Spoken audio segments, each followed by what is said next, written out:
இந்தியாவுக்கு ரீசெண்ட் டைம்ல ஒரு முக்கியமான ஆஃபர் வந்திருக்கு. அதுவும் பர்டிகுலரா சைனா மற்றும் பாகிஸ்தான் ரெண்டு நாட்டினுடைய வான் பகுதியில எதிரியா அடிச்சு நொறுக்குவதற்காக R-37M அப்படிங்கிற ரஷ்யாவினுடைய ஒரு முக்கியமான மிசைல் இந்தியாவுக்கு கொடுக்க தயாரா இருக்காங்க. அதே மாதிரி இந்தியன் ஏர்ஃபோர்ஸும் அதை வாங்க ஆர்வமா இருக்காங்க.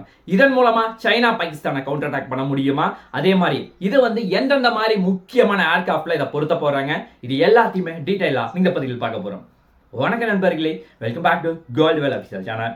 ஃபர்ஸ்ட் நம்ம பார்க்க போற ஒரு முக்கியமான விஷயம், இந்தியா ரீசெண்ட் டைம்ல R-37M அப்படிங்கிற ஒரு முக்கியமான மிசைலை வாங்குறதுக்கு ரொம்ப ஆர்வமா இருக்காங்க. அதுக்கு காரணம் ரீசெண்ட் டைம்ல ரஷ்யா இந்தியாவுக்கு R-37M மிசைலை நாங்க உங்களுக்கு கொடுக்க தயாரா இருக்கோம், அதை தாண்டி இந்தியாவிலேயே நீங்க மேனுஃபேக்சரிங் பண்ணிக்கலாம் அப்படிங்கிற ஒரு முக்கியமான விஷயத்தையும் சொல்றாங்க. ஆக்சுவலா இந்தியாவில் மேனுஃபேக்சரிங் பண்ணிக்கலாம்னா யாரு தயாரா இருக்காங்க அப்படிங்கிற ஒரு மிகப்பெரிய கொஸ்டின் இருக்கு. அதற்கு HAL அப்படின்னு சொல்லப்படக்கூடிய ஹிந்துஸ்தான் ஏரோநாட்டிக்ஸ் லிமிடெட் நிறுவனம் இவங்க தயாரா இருக்காங்க.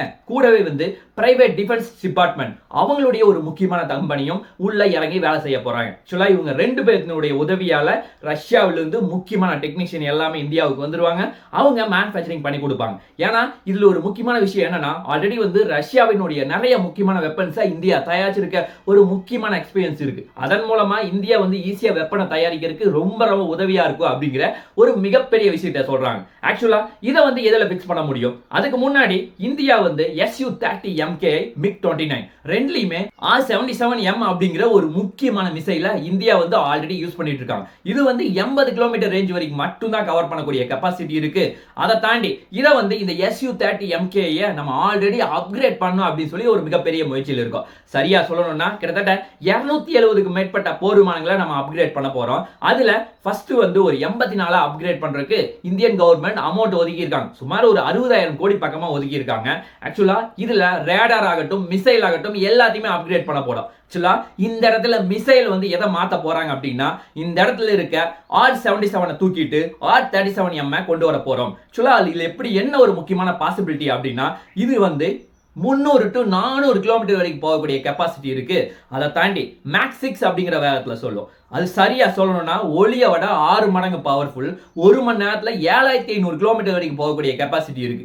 அந்த அளவுக்கு ரொம்ப ரொம்ப பவர்ஃபுல்லா இருக்க காரணத்தினால இந்தியாவுக்கு இது ரொம்ப உதவியா இருக்கும் அப்படிங்கிற ஒரு மிகப்பெரிய நம்பிக்கை இருக்கு. ஆல்ரெடி தெரியும் ரஷ்யாவினுடைய N011M அப்படிங்கிற ஒரு ரேடாரா யூஸ் பண்ணிட்டு இருக்காங்க இந்த Su-30MK. அதை மாத்திட்டு இந்தியாவினுடைய விருபாக்ஸா ரேடாரா கொண்டு வர போறாங்க. அந்த ஒரு விஷயம் உள்ள போயிட்டு இருக்கும்போது இந்த ஒரு முக்கியமான டெக்னாலஜி இந்தியாவுக்கு கிடைக்கும் பொழுது இது ஒரு மிகப்பெரிய பாசிட்டிவா இந்தியாவுக்கு இருக்க போகுது. அதை தாண்டி இந்தியா எந்த மாதிரி ஏர் டு ஏர் மிசைலை யூஸ் பண்ணிட்டு இருக்கோம்? சரியா சொல்லணும்னா நம்ம கிட்ட நிறைய முக்கியமான மிசைல்களை சொந்தமா டெவலப் பண்ணிட்டு இருக்கோம். சரியா சொல்லணும்னா Astra Mk1, Astra Mk2, Astra Mk3. Already Astra Mk1 already available இருக்கு. சரியா சொல்லணும்னா அது 110 கிலோமீட்டர் வரைக்கும் மட்டும்தான் போகும். அதை தாண்டி Astra Mk2 140 கிலோமீட்டர் வரைக்கும் போகும்.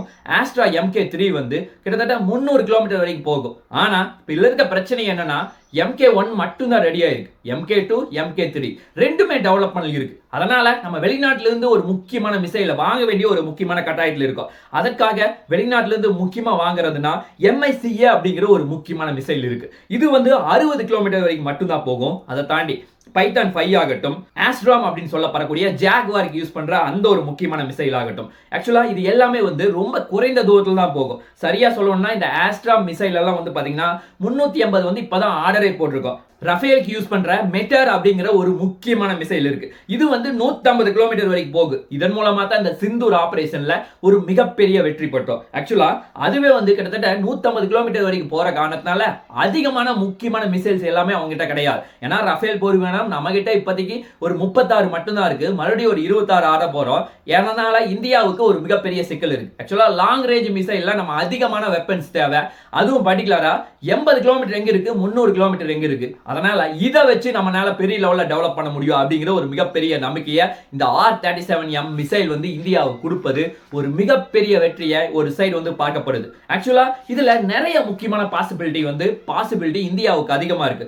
அது சுருக்கமா சொல்ல போனா மல்டி லேயர் கைடன்ஸ் சிஸ்டம் அப்படிங்கிற ஒரு முக்கியமான விஷயத்தை இதுல பிக்ஸ் பண்ணிருக்காங்க. ஆக்சுவலா first initial navigation mid course system, அதை தாண்டி டெர்மினல் கைடன்ஸ், இந்த மாதிரி 3 முக்கியமான விஷயம் இருக்கு. ஆக்சுவலா இனிஷியல் நேவிகேஷன் என்ன பண்ணுனா அந்த சிஸ்டத்தின் மூலமா ஆக்சுவலா நார்மலா ஒரு டேட்டா கொடுக்கும்ல, நீங்க போய் எதிரியை இந்த இடத்துல போய் டார்கெட் பண்ணுங்க, அட்டாக் பண்ணுங்க அப்படின்னு சொல்லி ஒரு விஷயத்தை ஃபர்ஸ்டே சொல்லும்ல. ஆக்சுவலா அந்த மாதிரி ஒரு விஷயத்தை இந்த சென்சார் மூலமா சொல்றாங்க. அதுவும் பர்டிகுலரா கைரோஸ்கோப் ஆகட்டும், ஆக்சலரோமீட்டர் ஆகட்டும், இந்த ரெண்டின் மூலமா இதற்கு ஒரு விஷயத்தை சொல்றாங்க. அதிலிருந்து அங்க லான்ச் ஆக ஆரம்பிக்குது. அதாவது நம்ம எந்த டார்கெட்டை அட்டாக் பண்ணணுமோ போக ஆரம்பிக்குது. அதன் பிறகு மிட்கோஸ் அப்டேட் அப்படிங்கிற இன்னொரு முக்கியமான அப்டேட் கொடுக்குறாங்க. ஆக்சுவலா இது என்ன பண்ணுனா சேட்டலைட் மூலமா நீங்க சரியான திசையில போயிட்டு இருக்கீங்களா, நீங்க தப்பான திசையில போயிட்டு இருக்கீங்க, இன்னும் கொஞ்சம் தூரம் டைரக்ஷனை சேஞ்ச் பண்ணுங்க அப்படிங்கிற ஒரு அப்டேட்டை சேட்டலைட் மூலமா கொடுக்கும். அதன் பிறகு 3வது முக்கியமான அப்டேட் தான் டெர்மினல் கைடன்ஸ். ஆக்சுவலா இது எதிரியை அட்டாக் பண்றதுக்கு ஒரு 10 to 20 செகண்டுக்கு முன்னாடி செக் பண்ணும். ஆக்சுவலா இப்படி நம்ம போயிட்டு இருக்கும்போது எதிரியினுடைய ரேடார்ல சிக்க முடியுமா, அதை தாண்டி எதிரியினுடைய வெப்பன்ல இருந்து ஹீட் ஏதாவது வெளிய வருதா, அப்படி வந்துச்சுன்னா ஈஸியா கண்டுபிடிக்க முடியும். இந்த மாதிரி பல விஷயத்தை செக் பண்ணோம். அப்படி செக் பண்ணி முடிச்சதுக்கு அப்புறம் தான் இது எதிரியை போய் அடிக்க ஆரம்பிக்கும். அந்த அளவுக்கு ரொம்ப ரொம்ப பவர்ஃபுல்லா இருக்கு. அதை தாண்டி இதுல வார்கெட் கிட்டத்தட்ட ஒரு 60 கிலோ இருக்க காரணத்தினால எதிரியை துல்லியமா தாக்கக்கூடிய கெப்பாசிட்டி இருக்கு. அது மட்டும் இல்லாம இதுல நிறைய முக்கியமான ஃபியூச்சர்ஸ் இதுல முக்கியமா ஃபிக்ஸ் பண்ணிருக்காங்க. ஆக்சுவலா இதுல இருக்க ஏரோடைனமிக் டிசைன் எல்லாமே ரொம்ப ரொம்ப டிஃபரெண்டா இருக்கு. அதை தாண்டி இதனுடைய முக்கியமான மிட் பாடி இருக்குல்ல, அது ஆட்டோமேட்டிக்கா ஃபோல்ட் பண்ணிக்கலாம். அந்த மாதிரி பல விஷயத்தை இதுல வச்சிருக்காங்க. இதன் மூலமா பெர்ஃபார்மன்ஸ் ரொம்ப ரொம்ப அதிகரிக்குது. அது இந்தியாவுக்கு ஒரு மிகப்பெரிய பாசிட்டிவா பார்க்கப்படுது. அது மட்டும் இல்லாம இந்த ஒரு முக்கியமான R-37M மிசைல இதுக்கு முன்னாடி ரஷ்யா சோதிச்சு பார்த்திருக்காங்களா அப்படின்னு சொல்லி கேட்டா அவங்க ரஷ்யா உக்ரைன் வார்ல 2019 சோதிச்சு பார்த்திருக்காங்க. அது நல்லா பெர்ஃபார்மன்ஸ் கொடுக்குது. அப்பதான் தெரிஞ்சது கிட்டத்தட்ட 300 கிலோமீட்டர் வரைக்கும் போகக்கூடிய கெப்பாசிட்டி இருக்கு. அதை தாண்டி இது இன்னும் அதிகமா போறதுக்கு நிறைய வாய்ப்புகள் இருக்கு அப்படின்னு சொல்லி ரஷ்யா தரப்புல சொல்றாங்க. அது மட்டும் இல்லாம நம்ம மெயினா இந்த ஏவுகணையை ஏன் வாங்கணும், நமக்கு இருக்க பிரச்சனை யாருன்னா சைனா, பாகிஸ்தான். சைனா கிட்ட ரொம்ப பவர்ஃபுல்லான ஒரு ஏர் டு ஏர் மிசைல் வச்சிருக்காங்க. சரியா சொல்லணும்னா PL-15 அப்படிங்கிற ஒரு முக்கியமான மிசைல் இருக்கு. ஆக்சுவலா அந்த மிசைல் மூலமா 200 கிலோமீட்டர் வரைக்கும் ரேஞ்ச் வரைக்கும் போகும். அப்படி போச்சுன்னா நம்மளால சமாளிக்க முடியாது அப்படிங்கிற ஒரு விஷயத்தை தெரிஞ்சுட்டு இந்தியா இதை முக்கியமா வாங்கணும் அப்படிங்கிற முடிவு எடுக்கிறாங்க. அதை தாண்டி இன்னொரு முக்கியமான பிரச்சனை 2019 பாலகோட் பிரச்சனைக்கு அப்புறம் இந்தியா ஒரு மிகப்பெரிய ஸ்ட்ரகிள் ஆனாங்க. அப்பதான் நம்ம சொந்தமா மிசைல் உருவாக்க ஆரம்பிச்சோம். அப்ப ஆரம்பிச்ச ப்ராஜெக்ட் தான் இந்த ஆஸ்ட்ரா அப்படிங்கிற ஒரு முக்கியமான ஏர் டு ஏர் மிசைல் ஆகட்டும். ஆக்சுவலா இந்தியா இது உடனடியா கொண்டு வர முடியாது அப்படின்னு தெரிஞ்சுக்கிட்டு நம்ம இந்தியன் ஏர்ஃபோர்ஸ் ஆல்ரெடி நிறைய ஸ்ட்ரகிள் இருக்கா, நம்முடைய வான்படையை பலப்படுத்தணும் அப்படின்னு தெரிஞ்சுக்கிட்டு தான் இந்தியா R-37M உடனடியா வாங்கணும் அப்படிங்கிற ஒரு முக்கியமான விஷயத்தை முன்னாடி வைக்கிறாங்க. அது மட்டும் இல்லாம இந்த Su-30 MKI போர் விமானம் இருக்குல்ல, இதுல எங்கெங்கெல்லாம் வெப்பன் பிக்ஸ் பண்ண முடியும், எத்தனை வெப்பன் பிக்ஸ் பண்ண முடியும். ஆக்சுவலா இதுல இன்டர்னல் வெப்பன் பிக்ஸ் பண்ண முடியாது, எக்ஸ்டர்னல் வெப்பன் மட்டும் தான் வைக்க முடியும். ஆக்சுவலா இதுல எக்ஸ்டர்னல் வெப்பன் கிட்டத்தட்ட 12 பிக்ஸ் பண்ண முடியும். ஆக்சுவலா நீங்க இன்டர்னல் வெப்பனும் எக்ஸ்டர்னல் வெப்பன் ரெண்டுமே வைக்கணும்னா ஒன்னா AMCA இல்லைன்னா F-35.